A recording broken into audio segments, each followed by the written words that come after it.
Welcome back in to the Seahawks pre-draft virtual party. I'm G. Scott. Stacy Rost is hanging out. It means the world that you guys are taking the time to hang out with us.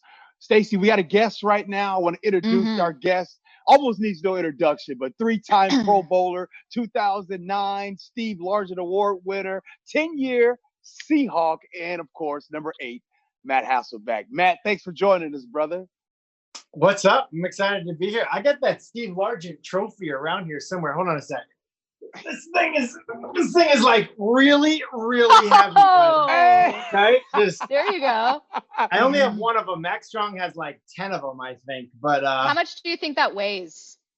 it's kind of heavy. I gave blood today, so I'm a little low on energy, but Lightheaded. I was way too heavy for some reason. Man.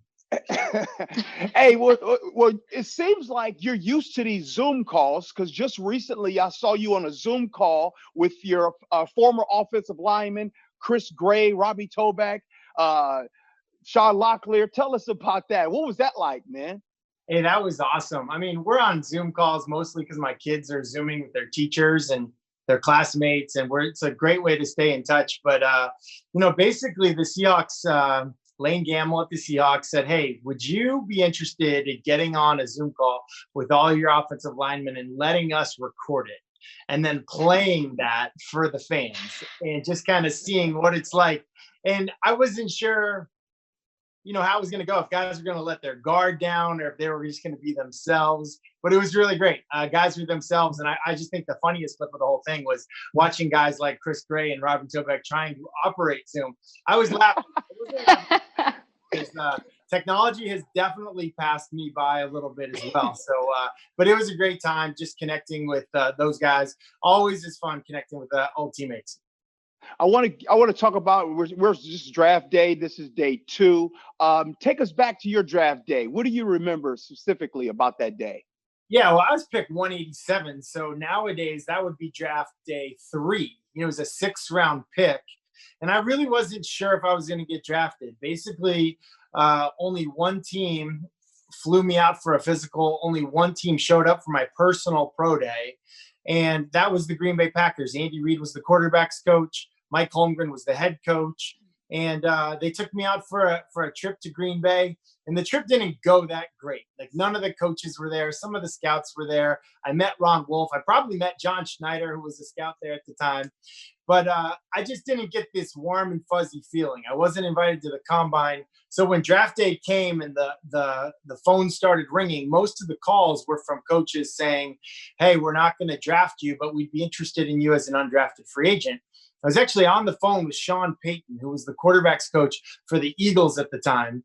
And I had, remember call waiting? And I had like a call waiting from the Packers. And I click over, and it ended up being ultimately Andy Reid from the Green Bay Packers saying, "Hey, tell us what you think about this pick." And I'm watching ESPN, I'm watching the ticker, and my name's going across the ticker, and I couldn't believe it. I had been told by so many coaches that I was going to be an undrafted free agent. So when the Packers, Mike Holmgren's staff picked me with pick 187 in the 6th round, I was shocked. I thought they had made a mistake, and it's just like a dream come true.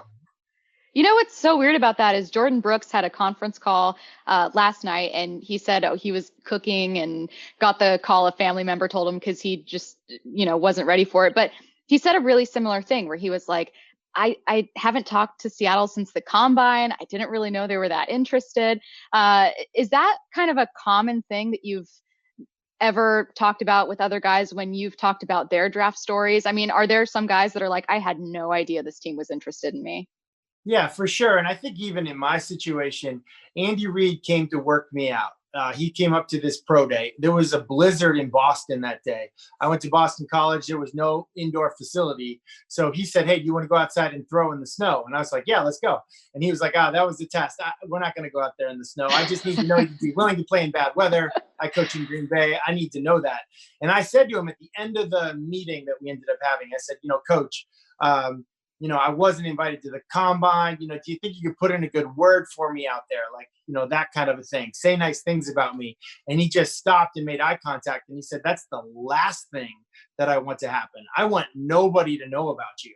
And so I just thought it was kind of sort of like he was working against me. Like So gamesmanship. in the same way, you almost want to act disinterested in the person that you really like. So so basically no one else knows that you like them. Yeah, throw people off. Hey, I have a question about that video. And for all of the viewers right now, it's on Seahawks.com. I cannot recommend it enough. You guys were hilarious. It feels like that banter just picked right back up. And I don't know if it's because how we are in Zoom right now, you just see the people you're talking to. And so it was like your guard down. One thing I have to say is, who had the landline? Who had a physical phone in their house that was ringing? I didn't know they made those anymore. Yeah, that was Robbie Tobeck, who's not the oldest guy in that group, but Tobeck's really the leader. I mean, he's always been the leader of the offensive line, was a leader on the offense, a leader on our team. And so it almost reminds me of the show Seinfeld in a way.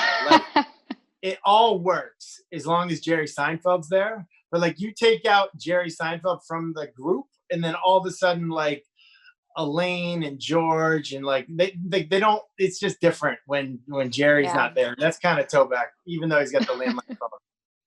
Last question for you, Matt. And again, we really appreciate you taking the time to join us. What type of advice do you have for, there was draft picks yesterday. There's going to be more draft picks today and tomorrow. What kind of advice do you have for the rookies that are getting drafted over the next few days? Well, I think some of the best advice that I got, when I got drafted was something along the lines of like, hey, you're not a fan anymore. Like, these are guys you grew up watching. Maybe you had their picture on your wall growing up. You're there to compete. Like, you're there to compete, try to maybe even take their job. You're there to make them better. You're there to go against the best in the world that you've looked up to for a long time. Like, do not care about that. It's almost like I heard one coach say it to me this way. It's nameless faces. Like, you get up there and you're going up against number 54 or 25. Like, don't get caught up in all the Pro Bowls and Super Bowls and all the stuff that guy has done. Like, these scouts and these coaches have picked you for a reason. They've decided that you're one of the people that can help make this team a lot better. And don't get caught up in it. I went to the Green Bay Packers. They were coming off of their second consecutive Super Bowl. And I was a little bit, in awe. I was a little bit in awe of the people that I was like, I remember the strong safety for the Green Bay Packers was Leroy Butler, number 36, Hall of Fame type player. And I remember being almost distracted. Like, I'm going through my progression in my read. I'm like, blue 80, I'm looking left, blue 80, I'm looking right. I'm deciding, should I go left or should I go right? And I went left because Leroy Butler was on the right. And the coach came, right after the play. He's like, why on earth did you go left? I was like, I don't know. There's a future Hall of Famer over there. That's Leroy Butler. He's the guy that invented the Lambeau leap. I figured it'd be better to go left. And he's like, hey, do what we coach you to do. Stick to your rules. Stick to the rules in the playbook. And I really just think, like, if I could do anything over again, it would be just come in there and just nameless faces. It doesn't matter what those guys have maybe done before, when they were drafted, how much money they make. We're all just playing football, just like you did when you were a kid. And just do what your coach asks you to do. Nothing more, nothing less. Number 8, Matt Hasselbeck, thank you. And right now, we're going to throw this over to Jen Mueller and Jackie Montgomery as they take fan Q&As right now.